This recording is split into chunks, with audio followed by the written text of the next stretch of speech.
por Ernesto de la Peña. Acompáñalo en su éxodo interminable por los grandes momentos de la cultura universal. No se exige más rigor que el de los lazos en las diversas manifestaciones del espíritu, ni otra guía que la imaginación. Al hilo del tiempo. Hemos dejado nuestras reflexiones en el programa anterior, esto lo digo para las personas que tienen la amabilidad de acompañarme, en muchos problemas que suscita el texto bíblico. Y desde luego estos problemas versan sobre todo en la interpretación que se pueda dar a las palabras del texto sagrado. No perdamos de vista, por ejemplo, porque es sumamente significativo, que la lectura de la Biblia, la lectura directa de la Biblia por parte de los creyentes, estuvo prohibida durante muchos siglos por el temor que sentían las autoridades eclesiásticas de la libre interpretación. Y es que en efecto, tal como se puede ver en el texto, hay una serie de expresiones muy equívocas en el texto original. Cuando llega Lutero al escenario de la historia de la Iglesia y hace una magnífica traducción del texto total de la Biblia, es decir, del Antiguo y del Nuevo Testamentos, se produce una revolución, primero por la traducción, pero fundamentalmente porque él se opone al papado. Y otro de los elementos que ayudan a condenarlo desde el punto de vista de las autoridades eclesiásticas del momento es, por supuesto, el ataque al papado y la libre interpretación. La libre interpretación les quita de las manos, por así decirlo, lo que ellos leen en un texto, con la misma falibilidad que puedo tener yo o cualquier persona que se acerca a la lectura de estos textos, no solo por la dificultad no tan grande de la lengua hebrea, que desde luego no es muy facilita, sino también por las expresiones. Para fortuna de todos nosotros, las excavaciones, las investigaciones filológicas, las reflexiones, la discusión entre exégetas y biblistas no han dejado de hacerse desde hace muchísimos siglos. Y se ha llegado a conclusiones realmente importantes que modifican en muchos sentidos las interpretaciones tradicionales.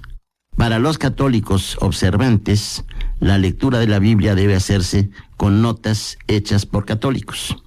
Pero aparte de eso, estas notas eran muy abundantes. Incluso hubo algunas ediciones, muchas ediciones de la Biblia, en donde sobrepasaba el número de notas el volumen general del texto escrito. En la realidad actual, esto ha cambiado tanto que las ediciones católicas de la Biblia tienen pocas notas, las que los sacerdotes consideran absolutamente indispensables. Pero, pues yo que he estudiado esto en su fuente y todo esto, trato de estar más o menos al día de las diversas lecturas, como dicen ahora, que se hacen del texto sagrado, pero a mí me siguen quedando totalmente oscuras muchas de ellas. Es decir, ¿qué quiere decir el escritor o los escritores de distintos pasajes? Y una de las más difíciles y más arduas es precisamente por qué se provoca el diluvio. ¿Qué es lo que castiga a Dios? Bueno, sí, la maldad de los hombres, la desobediencia, la concupiscencia, todo esto. Pero eso a fin de cuentas no es más que una manera de llevar agua al molino católico en este caso, que es muy respetable y todo, pero no es la única versión posible. Si atendemos en primer lugar a que quienes escribieron estos textos no tenían todavía nociones de que de su religión arcaica iban a ser otra filial suya, que es el cristianismo, y de ahí todavía iba a haber una enorme, la más importante, parcialidad del cristianismo en la Iglesia Católica, pues estaban muy distantes de imaginarse eso, y por supuesto que escribían lo que su tradición les había dado a conocer. No perdamos de vista tampoco que los textos llegaron mucho después de que se había elaborado oralmente la tradición. De cualquier modo, el texto que quiero ahora analizar es muy inquietante. Es del capítulo 6 y es el versículo 2. Y dice: y vieron los hijos de los dioses a las hijas del hombre, que eran hermosas o buenas, para ellos tomarlas de mujer o de mujeres, de todas aquellas que eligieran, entre todas aquellas que eligieran. La expresión que inquieta es Beni Elohim, que literalmente traducido es, como lo acabo de decir, los hijos de los dioses. ¿Qué se quiere decir con esto? Una versión seguida por autoridades judías tan grandes como Filón de Alejandría y Flavio Josefo lo interpretaron como los ángeles. ¿Por qué no puso el escritor sagrado en este lugar, después, por ejemplo, de Bnei Elohim, Malachim, o sea, los ángeles? Pues no sé, pero no lo puso. Por consiguiente, queda en duda. Otras interpretaciones que se dan es que aquí, por razones que a mí se me escapan francamente, se está hablando de los hijos de Set. Recordemos que los dos hijos que tuvieron Adán y Eva, fueron Caín y Abel. Uno de ellos murió y después, pues, Caín se ayunta con una mujer y tiene una descendencia, pero suponemos que es una descendencia maldita.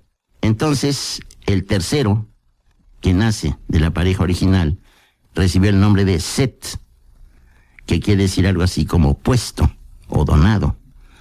Y de esta tercera persona, que nace de la pareja original, suponen otros intérpretes que se está tratando en este texto al aludir a los hijos de los dioses. Insisto en que se me escapa la razón para hablar de los setitas, de los descendientes de Set. No solo esto, sino como son descendientes de Set, que ya está en cierta medida fuera de control por textos, estos hijos de Set, estos setitas, tienen relaciones sexuales con las hijas del hombre. Y también, de conformidad con esta otra interpretación, las hijas del hombre, en este contexto específico del capítulo 6, versículo 2 del Génesis, significan las cainitas, es decir, las descendientes de Caín. Caín no muere. En la Biblia desaparece, se va al oriente del paraíso y ahí tiene hijos e hijas. Y después ya no se menciona, cuando menos que yo recuerde, la muerte de Caín. Pero Caín ha sido el primer fratricida, el primer asesino de la historia bíblica. Entonces nos están diciendo en esta interpretación que los descendientes del sobreviviente no perverso de la pareja original son los Bnei Elohim, es decir, los hijos de los dioses. Si aceptáramos tal interpretación, ¿por qué los hijos de los dioses eligen precisamente a mujeres malditas en cierta medida porque descienden de Caín, que fue maldito? Esto yo creo que es muy difícil de explicar. Sin embargo, existe esa interpretación. Si analizamos libremente, creo que nos metemos en un gran berenjenal, porque se han hecho cuentas de las expresiones, cuántas veces se usa Bnei Elohim, qué significa en cada contexto y todo, pero aquí está eso. Y en ningún lugar aparece el nombre de Set. La interpretación, no que diga que yo le doy, sería muy presuntuoso, pero literalmente la lectura que yo hago no traiciona literalmente al texto de la Biblia. Dice, y vieron los hijos de los dioses a las hijas del hombre. Está en singular el hombre, pero es genérico. Que eran buenas ellas. Y tomaron para sí mujeres de todas aquellas que eligieron. Es decir, a todas aquellas que eligieron. Hasta aquí pues, se trata simplemente de una elección para mujer. Por gusto, por concupiscencia, por simpatía, por lo que ustedes quieran. Debo advertirles, si no están familiarizados con la lectura de la Biblia, que cuando menos para mí, las partes fundamentales en donde yo exigiría, pediría que se me dieran algunas aclaraciones, la Biblia no las da. Nos deja en ascuas acerca de muchas cosas. Los textos apócrifos, particularmente creo que los del Nuevo Testamento, que no es el caso de este texto, suelen, cuando menos en algunos casos, aclararnos las cosas.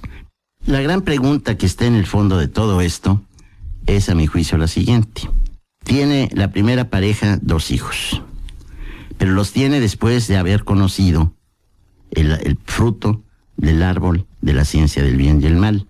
Lo que ya trasladado a un idioma moderno se puede decir ya que tienen conciencia moral y que probablemente, esta es opinión mía muy personal, tuvieron la revelación del sexo.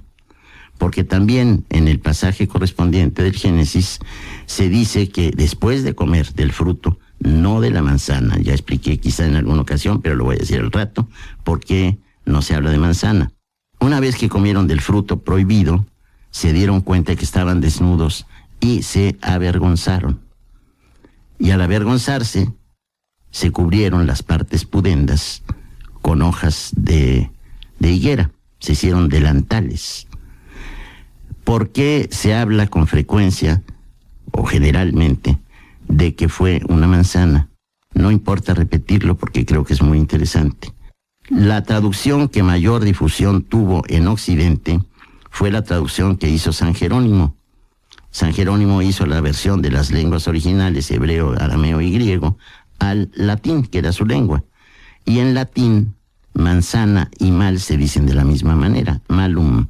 Entonces pone malum, se refiere a la primera acción perversa de la pareja original, y entonces automáticamente esto se toma por ser la manzana de la tentación. La realidad es que el texto hebreo dice pri, y pri quiere decir fruto, sin especificar tal cual. Y manzana se dice tapuaj, que está muy distante y no está en el texto sagrado. Entonces tienen 2 hijos. La pregunta, no solo en este caso, sino la gran pregunta de la teología moral y que ha hecho que mucha gente se aparte de distintas confesiones religiosas, es si decimos que Dios es omnisciente y que aparte de eso, dice la teología cristiana, tiene presciencia. La presciencia es esa facultad exclusiva de Dios, sigue diciendo la teología, gracias a la cual Él sabe por anticipado lo que va a suceder. Es una ciencia, un conocimiento previo. Entonces, ese conocimiento previo, si tiene también el absoluta voluntad de gobernar, ¿por qué entonces se permite que haya buenos y malos? ¿No sabe que fulano va a ser malo si tiene presciencia? O si tiene y concede al hombre libre albedrío, ¿por qué el hombre puede elegir el mal? Estas preguntas eternas, a mi juicio, no las ha resuelto ninguna interpretación. Pero demos por aceptado que ya por naturaleza hay hombres y mujeres buenos y otros que no lo son. Y entonces caemos, por supuesto, en una forma atenuada, si ustedes quieren, de maniqueísmo. Porque desde luego no se acepta un maniqueísmo, un dualismo basal o fundamental en ninguna de las confesiones cristianas. Porque no se acepta que el mal sea un principio absoluto, como sucede en el caso de Zoroastro y de los seguidores de Zoroastro, entre los cuales ya muy decantado viene a aparecer Manes, el creador del maniqueísmo. Se dice que el único principio eterno, pues es desde luego Dios, que es el bien infinito. Pero aquí estamos ya contemplando en la práctica y como la explicación, digamos como la etiología de la enfermedad, estamos contemplando que hay una serie de transgresiones, porque estos hijos de Dios eligen a las hijas del hombre. Y pues desde luego que de esta mezcla tan rara, sobre todo si siguiéramos la interpretación de que eran cainitas descendientes de Caín, pues nos vamos a encontrar que van a ser mujeres perversas. Pero de pronto se encuentra otro enigma que ya he comentado, porque hay unos como gigantes que también habitan en la tierra. Y estos gigantes también tienen relación con las hijas de los dioses y con las hijas del hombre. Voy a dar lectura a la traducción hecha por profesores de la Compañía de Jesús, gente perfectamente solvente en las lenguas originales, que dan de esto. Y traduciendo el versículo 4 del capítulo 6, dicen: había gigantes en la tierra en aquellos días, y también después, cuando vinieron los hijos de Dios hacia las hijas de los hombres, y ellas les daban hijos. Son estos los héroes que fueron desde la antigüedad hombres de renombre. encuentro oscurísimo este pasaje. ¿Qué manos intervinieron en él? Desde luego que yo sostengo que todo mundo lo ignora. Pero siguen creciendo las incógnitas. Ahora se habla de gigantes y se habla de que de pronto vio pues el Señor que era grande la maldad del hombre sobre la tierra, etcétera, etcétera. ¿Qué significa esta mezcla? Significa históricamente una fusión de razas, significa una migración de una tribu, de un pueblo a otro lugar, en donde contrae relaciones con gente natural de ahí. Pues yo no lo sé. Y estos gigantes que tienen algo prodigioso, no solo su estatura, sino que probablemente pueden llevar a cabo actos un poco fuera del alcance del hombre, ¿qué papel desempeñan? Podría verse en esto, me atrevo a decir, una especie de mezcla de razas. Y esto es natural, porque a fin de cuentas, si se reprodujeron los hijos de Caín por una parte, sabemos que Abel era muy joven cuando lo mató su hermano, entonces no hay posibilidades al parecer de que haya tenido descendencia. Pero sí sabemos que de Set y de Caín hay descendientes. Hemos de suponer por ello que todos los descendientes de Set fueron buenos y todos los de Caín fueron malos. Se me hace de un simplismo verdaderamente lamentable. El hecho es que el Señor se irrita y manda el diluvio sobre la tierra. Este diluvio, que ya analizamos en ocasión anterior, es definitivo. Quería acabar con la raza humana, pero encontró un justo que es Noé, y la familia de este hombre en total es salvada junto con especímenes de los animales.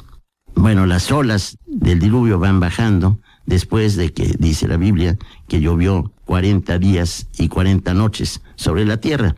Desde luego que esto provoca una inundación en cualquier lugar del mundo, pero quiero que estemos conscientes de que el número 40 tiene el valor de muchos en el Antiguo Testamento. Entonces Dios se apiada, como dije, y una familia se salva en su totalidad y especímenes de todos los animales. Muy bien. Después de esto, y esto es lo muy importante, lo trascendental, es que todo aquello que estaba vivo en la tierra desaparece, se muere. Pero los que están en el arca, desde luego, salen vivos. De esta terrible catástrofe, de este diluvio absolutamente inusitado, nace la nueva humanidad. Pero Dios como que se arrepiente de lo que hizo, o se apiada, mejor dicho. Y entonces establece un pacto con el hombre. Hay dos pactos importantes en la Biblia.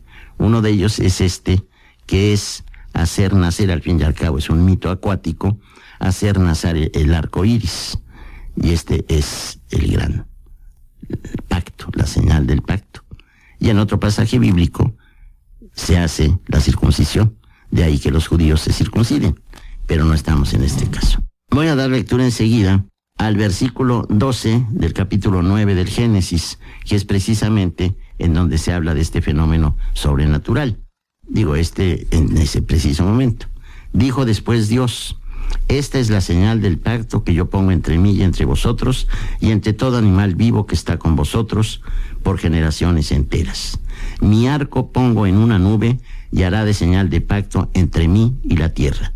Sucederá pues que cuando ya haya agolpado las nubes sobre la tierra y se deje ver el arco en la nube, yo me acordaré de mi pacto que existe entre mí y entre vosotros y entre todo animal vivo en toda carne, y no caerán más las aguas como un diluvio para destruir toda carne.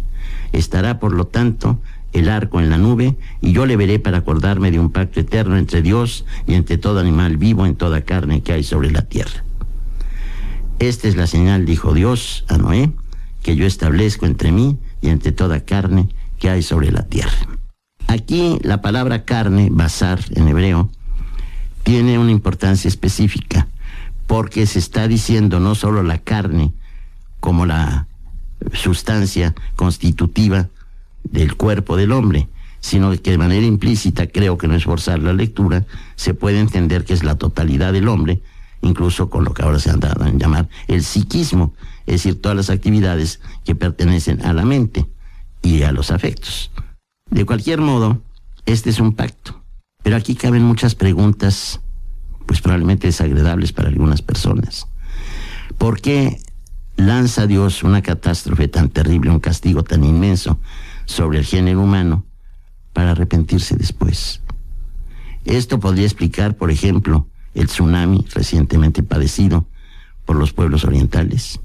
Esas preguntas, insisto, son muy desagradables para algunas personas. Y el recurso de que siempre se echa mano es voluntad de Dios y uno no puede interpretarlo. Uno no se puede meter en esas cosas. Bueno, hay algunos atrevidos como su servidor que tratan de encontrar un sentido a estas cosas y lamento decir que no lo encuentro. De cualquier modo, esto rige a muchas personas y es, como dicen en las iglesias, es palabra de Dios para muchas personas. Las interpretaciones que puedan surgir de esto, pues ojalá alguna de las de ustedes llegara a mi conocimiento, porque sería para mí, pues verdaderamente muy importante. Agradezco mucho la atención que prestaron a este programa. Los espero en la próxima ocasión y entre tanto que estén muy bien en todos los sentidos. Gracias. Participaron en la realización de este programa Roberto Portillo, Juan José Ortega, Carmen Bach y Marcela Montiel. El Instituto Mexicano de la Radio y Opus presentaron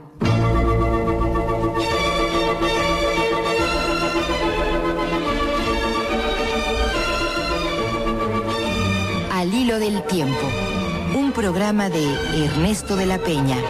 Escúchelo el próximo jueves a las 20:30 horas, aquí en Opus.